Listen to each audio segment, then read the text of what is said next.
Quel avenir pour le centre de traitement des appels? Vous le savez, le CTA centralise les appels d'urgence de Pirée, Aroué, Punaouia et Hitia. Ce service installé à l'hôpital de Taoné compte 10 sapeurs-pompiers professionnels et 12 volontaires. Certains d'entre eux déplorent une dégradation des conditions de travail en raison du manque d'effectifs ainsi que des dysfonctionnements au sein de l'organisation. Pour les communes, la gestion du CTA devient de plus en plus difficile. Elles en appellent à l'État. Priscilla Etev, Hubert Liao.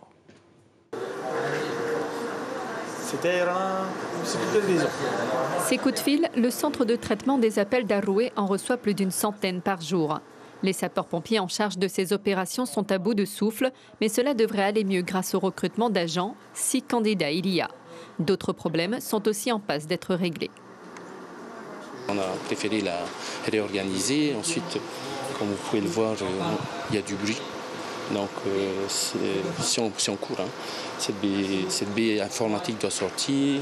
Les fauteuils qui étaient en mauvais état ont été changés. Opérationnel depuis 2016, le CTA permet de coordonner les appels entre les pompiers et le SAMU et déclenche une vingtaine d'interventions par jour. Mais aussi vital que soit ce service, pour la mairie d'Aroué, sa gestion est de plus en plus difficile à prendre en charge.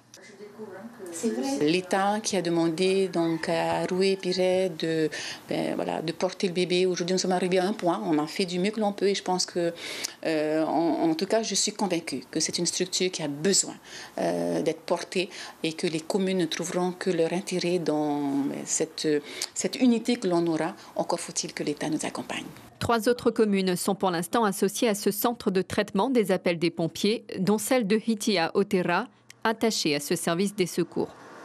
On tire quand même quelques avantages du CTA. Ça nous permet d'économiser sur quelques postes de sapeurs-pompiers. Si demain on devait arrêter le CTA, il nous faudra embaucher plus de personnel. Une réunion est prévue demain matin entre les partenaires du CTA et le haut-commissaire afin de trouver un accord. La survie de ce centre en dépend. L'information en continu sur Polynésie la première, Internet et réseaux sociaux.